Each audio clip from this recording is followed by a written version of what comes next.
Mula sa kanyang sapatos, damit at makeup, lahat yan binili ni Astrid sa iba't ibang international online shop. Mas mura po kasi and mas convenient po siya. Marami po akong nakiklaims na vouchers, discounts, mga free shipping po. Pero nangangamba ngayon si Astrid na tumaas ang presyo ng binibiling produkto. Sisingilin na kasi ng Bureau of Internal Revenue ng Value Added Tax o 12% buwis ang mga Foreign Digital Service Providers o DSP sa pulang mga electronic marketplace at online shop na pagmamay-ari ng mga banyaga at mga dayuhang streaming platform tulad ng Netflix at HBO na kinababaliwan ni Adam. Super nag-worry po kasi hindi lang naman po isa yung subscription ko po is yung app lang.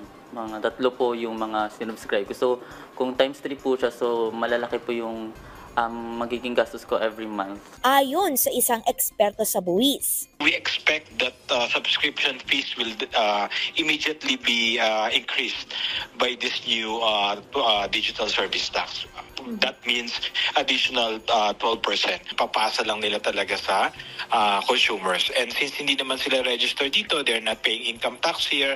So they won't let the new law affect their operations. Aminado ang BIR na posibleng maapektuhan ng singil ng mga foreign digital service provider pero hindi raw ito dapat ikabahala ng mga consumer. It's a business decision by the service providers. But again, nagbabayad na naman talaga dapat sila from the very beginning. So they should have incorporated that yung concept ng VAT na yan sa simula pa lang during their pricing. So pwedeng magkaroon ng price increase, but again, I think it would be minimal. Hindi naman yan 12% automatically mag-i-increase sila. Also commensurate and same rate.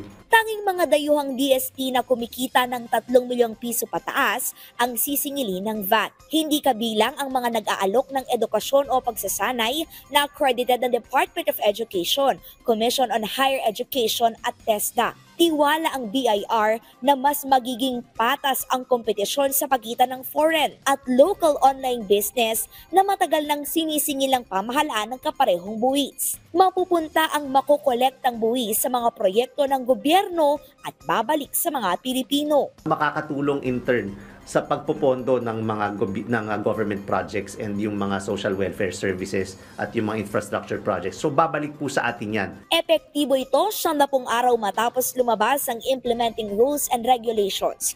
Babala ng BIR pagmumultahin at ibablock ang website ng mga foreign digital service provider na mabibigong magbayad ng value-added tax. Kalay Zalpardilia para sa Pambansang TV sa Bagong Pilipinas.